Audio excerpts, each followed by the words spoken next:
1947 के भारत-पाक युद्ध के दौरान जवाहरलाल नेहरू के नेतृत्व वाले सरकार से सहायता नहीं मिल पाने के कारण और नेहरू के गलत नीतियों के कारण मुस्लिम आक्रमणकारियों से हिंदू सिख जनता की जान बचाने के लिए स्वेच्छा से आत्मसमर्पण कर मौत को गले लगाने वाले भारतीय सेना के बलिदान की अनसुनी कहानियों का संग्रह लेफ्टिनेंट जनरल के नंदा की पुस्तक निरंतर युद्ध के साए में के आधार पर प्रस्तुत है, जिसे हर भारतीयों को पढ़ना चाहिए ताकि भारत के इतिहास के पन्नों से गायब उन शहीदों की गाथा पढ़कर आप उनकी आत्मा की शांति के लिए भगवान से प्रार्थना कर सकें। जूनागढ़, हैदराबाद और जम्मू कश्मीर की रियासतों को छोड़कर 15 अगस्त 1947 तक भारतवर्ष की सभी रियासतें नवविभाजित भारत के डोमिनियन पाकिस्तान या भारत में शामिल हो चुके थे। 78% मुस्लिम आबादी होने के कारण मोहम्मद अली जिन्ना कश्मीर पर अपना स्वाभाविक हक जता रहे थे, जबकि जम्मू कश्मीर के महाराज हरि सिंह पाकिस्तान में हिंदुओं, बौद्धों, सिखों के भयानक नरसंहार और उनकी स्त्रियों के साथ बलात्कार और निर्वस्त्र कर कराए जा रहे परेड के कारण अपने हिंदू, बौद्ध, सिख प्रजा की सुरक्षा के लिए पाकिस्तान में शामिल होने को तैयार नहीं थे।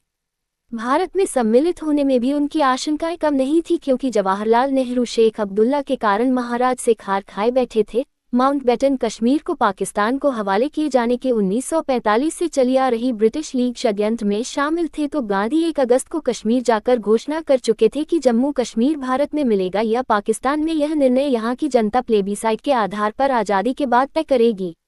78% मुस्लिम आबादी वाले जम्मू कश्मीर में प्लेबीसाइट का निर्णय भारत के पक्ष में जाने की उम्मीद बिल्कुल नहीं थी, इसलिए वे अपने हिंदू, बौद्ध, सिख प्रजा की भविष्य को लेकर चिंतित थे और विलय का निर्णय नहीं ले पा रहे थे।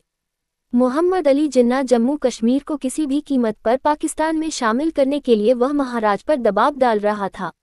महाराज हरि सिंह से अपेक्षित प्रतिक्रिया नहीं मिलने पर पाकिस्तान ने जिगरे जनजातियों को आगे कर 22 अक्टूबर 1947 को कश्मीर पर हमला कर दिया। इतनी बड़ी घटना की जानकारी पाकिस्तान स्थित ब्रिटिश सैन्य अधिकारी अपने समकक्ष भारत स्थित ब्रिटिश सैन्य अधिकारी को नहीं दिया, या भारत के ब्रिटिश सैन्य अधिकारी ने भारतीय रक्षा मंत्रालय को इसकी सूचना नहीं दिया, यह आज तक स्पष्ट नहीं हुआ है। जम्मू कश्मीर के महाराज हरि सिंह ने अपनी सेना का संगठन 50-50 मुस्लिम गैर मुस्लिम सेना के आधार पर किया था। आक्रमण से पहले अक्टूबर में सीमांत क्षेत्रों में सांप्रदायिक हलचल उत्पन्न कर दी गई और वहां की मुसलमान आबादी ने पाकिस्तान की सहायता तथा प्रोत्साहन के कारण महाराजा के विरुद्ध विद्रोह कर दिया। फिर पाकिस्तान ने हमला किया। महाराज की सेना आक्रमणकारियों से जमकर लोहा लेने के लिए मैदान में उतरी ही थी कि जम्मू कश्मीर के मुस्लिम सैनिक अपने अपने मुस्लिम कमांडर के नेतृत्व में एक एक कर महाराज हरि सिंह के विरुद्ध आक्रमणकारियों के साथ मिलने लगी, जिससे जम्मू कश्मीर की सेना की कमर टूट गई और वह तेजी से पीछे हटने को बाध्य हो गई। जम्मू कश्मीर के हिंदुओं, सिखों, बौद्धों का मुस्लिम आक्रमणकारियों और विद्रोही कश्मीरी सैनिकों द्वारा भयानक नरसंहार, बलात्कार, लूट और अपहरण प्रारंभ हो गया। ऐसी विषम परिस्थिति में जम्मू कश्मीर के महाराज हरि सिंह ने भारत सरकार से सहायता मांगी, पर जवाहरलाल नेहरू के अधीन भारत सरकार ने 2 शर्त रख दिया कि महाराज पहले जम्मू कश्मीर का भारत में विलय स्वीकार करें और भारत के समर्थकों का हत्या कर घाटी में आतंक और हिंसा फैलाने वाले जेल में बंद अपराधी शेख अब्दुल्ला को रिहा कर उसे जम्मू कश्मीर का प्रधानमंत्री बनाएं। 22 अक्टूबर 1947 को लेफ्टिनेंट कर्नल नारायण सिंह ने श्रीनगर मुख्यालय को सूचित किया कि डोगरा बटालियन के मुस्लिम सैनिकों के विद्रोहियों के साथ मिल जाने के कारण कश्मीर की सेना इस आक्रमण से निपटने में बिल्कुल असक्षम साबित हो रहा है और डोमेल आसानी से मुस्लिम आक्रमणकारियों के हाथों में आ गया है। उसके बाद अपने ही मुस्लिम सैनिकों द्वारा उनकी निर्मम हत्या कर दी गई। 1947 के भारत-पाक युद्ध के दौरान जवाहरलाल नेहरू के नेतृत्व वाले सरकार से सहायता नहीं मिल पाने के कारण और नेहरू की गलत नीतियों के कारण मुस्लिम आक्रमणकारियों से हिंदू, सिख जनता की जान बचाने के लिए स्वेच्छा से आत्मसमर्पण कर मौत को गले लगाने वाले भारतीय सेना के बलिदान की अनसुनी कहानियों का संग्रह लेफ्टिनेंट जनरल के नंदा की पुस्तक निरंतर युद्ध के साए में के आधार पर प्रस्तुत है, जिसे हर भारतीयों को पढ़ना चाहिए ताकि भारत के इतिहास के पन्नों से गायब उन शहीदों की गाथा पढ़कर आप उनकी आत्मा की शांति के लिए भगवान से प्रार्थना कर सकें। जूनागढ़, हैदराबाद और जम्मू कश्मीर की रियासतों को छोड़कर 15 अगस्त 1947 तक भारतवर्ष की सभी रियासतें नवविभाजित भारत के डोमिनियन पाकिस्तान या भारत में शामिल हो चुके थे।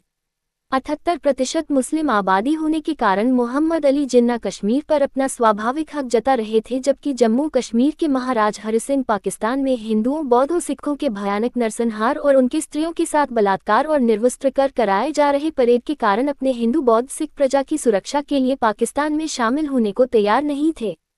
भारत में सम्मिलित होने में भी उनकी आशंकाएं कम नहीं थी, क्योंकि जवाहरलाल नेहरू शेख अब्दुल्ला के कारण महाराज से खार खाए बैठे थे। माउंटबेटन कश्मीर को पाकिस्तान को हवाले किए जाने के 1945 से चली आ रही ब्रिटिश लीग षड्यंत्र में शामिल थे, तो गांधी 1 अगस्त को कश्मीर जाकर घोषणा कर चुके थे कि जम्मू कश्मीर भारत में मिलेगा या पाकिस्तान में। यह निर्णय यहाँ की जनता प्लेबीसाइट के आधार पर आज़ादी के बाद तय करेगी।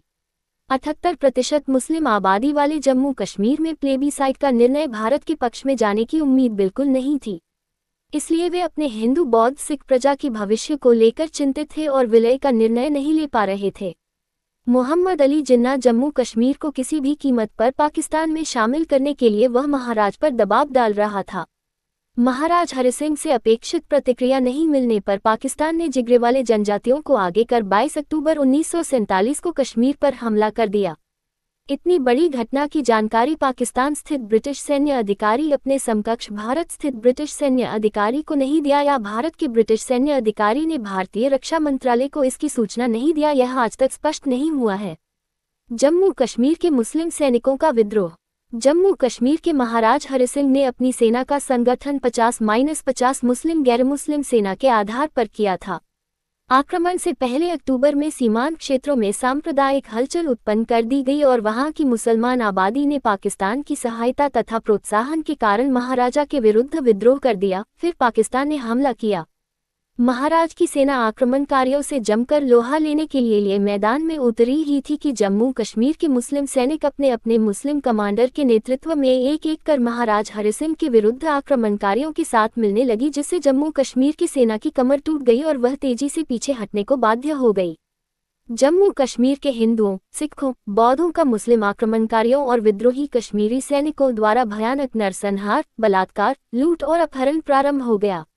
ऐसी विषम परिस्थिति में जम्मू कश्मीर के महाराज हरि सिंह ने भारत सरकार से सहायता मांगी, पर जवाहरलाल नेहरू के अधीन भारत सरकार ने 2 शर्त रख दिया कि महाराज पहले जम्मू कश्मीर का भारत में विलय स्वीकार करें और भारत के समर्थकों का हत्या कर घाटी में आतंक और हिंसा फैलाने वाले जेल में बंद अपराधी शेख अब्दुल्ला को रिहा कर उसे जम्मू कश्मीर का प्रधानमंत्री बनाएं। 22 अक्टूबर 1947 को लेफ्टिनेंट कर्नल नारायण सिंह ने श्रीनगर मुख्यालय को सूचित किया कि डोगरा बटालियन के मुस्लिम सैनिकों के विद्रोहियों के साथ मिल जाने के कारण कश्मीर की सेना इस आक्रमण से निपटने में बिल्कुल असक्षम साबित हो रहा है और डोमेल आसानी से मुस्लिम आक्रमणकारियों के हाथों में आ गया है। उसके बाद अपने ही मुस्लिम सैनिकों द्वारा उनकी निर्मम हत्या कर दी गई। ब्रिगेडियर राजेंद्र सिंह, साभार न्यूज 18। महाराज हरि सिंह ने मुजफ्फराबाद में हिंदुओं सिखों का नरसंहार रोकने के लिए ब्रिगेडियर राजेंद्र सिंह को सेना लेकर भेजा। उड़ी में ब्रिगेडियर राजेंद्र सिंह तथा उनके बहादुर सिपाहियों ने कमजोर स्थिति और गोला बारूद की कमी के बावजूद आक्रमणकारियों को 24-25 अक्टूबर तक इस उम्मीद के साथ रोके रखा कि जल्द ही भारत सरकार से उन्हें सैन्य सहायता मिलेगी और बारामूला की ओर पीछे हटे, परंतु बारामूला से कुछ पहले ही ये वीर सैनिक बहादुरी से लड़ते हुए शहीद हो गए। उसके बाद अपने हिंदू सिख बौद्ध प्रजा की जानमाल और अस्मत की रक्षा के लिए महाराज हरि सिंह ने 27 अक्टूबर 1947 को जम्मू कश्मीर का भारत में विलय पत्र पर हस्ताक्षर कर दिया और शेख अब्दुल्ला को रिहा कर जम्मू कश्मीर का प्रधानमंत्री नियुक्त कर दिया। उसके बाद सरदार पटेल के दबाव में नेहरू सरकार ने उसी दिन पाकिस्तानी आक्रमणकारियों के विरुद्ध सैन्य सहायता भेजी। 27 अक्टूबर को लेफ्टिनेंट कर्नल DR राय अपनी बटालियन लेकर बारामूला में मोर्चा संभाला। वे श्रीनगर को आक्रमणकारियों से बचाने के क्रम में गोली लगने से शहीद हो गए। संसद में उनके शौर्य और वीरता का गुणगान हुआ और उन्हें महावीर चक्र से सम्मानित किया गया। मुस्लिम आक्रमणकारी 26 अक्टूबर को लूटमार और बलात्कार करते हुए बारामूला के समृद्ध शहर में प्रवेश किया। हिंदुओं और सिखों को ढूंढ ढूंढ कर मारा गया और उनके घरों को लूटकर जला दिए गए। पेशावर और रावलपिंडी की गलियों में बेचने के लिए युवतियों का अपहरण किया गया। हिंदुओं सिखों को अपना भाई कहने वाला मुसलमान मकबूल शेरवानी की एक सार्वजनिक चौक पर हत्या कर दी गई। बारामूला में मिशनरी अस्पताल चलाने वाला अंग्रेज कर्नल डाइक्स तथा उसके सहायकों की भी गोली मारकर हत्या कर दी गई। यहाँ के निवासी हिंदू, सिख, मुसलमान सभी अपनी संपत्ति छोड़कर पहाड़ों की ओर भाग गए। कई युवतियों और धन पाकर आक्रमणकारी अपने सौभाग्य पर प्रसन्न थे। कुछ पठानों का जिहाद बारामूला की सुंदर युवतियों के भोग एवं उनके अपने लालच में उलझकर रह गया। वे कुछ दिन वहीं रुके, फिर धन और युवतियों को लूटकर घर वापस लौट गए। 15 अगस्त 1947 से पूर्व गिलगित महाराज से एक समझौते के तहत ब्रिटिश सरकार के अधीन था। 15 अगस्त के बाद ये वापस महाराज के नियंत्रण में आ गया। महाराजा ने ब्रिगेडियर गनसारा सिंह को राज्यपाल नियुक्त कर गिलगित भेजा। ब्रिगेडियर गनसारा सिंह ने वहां पहुंचकर देखा कि गिलगित स्काउट्स ने पहले ही मेजर ब्राउन की कमान में प्रशासन संभाल लिया था।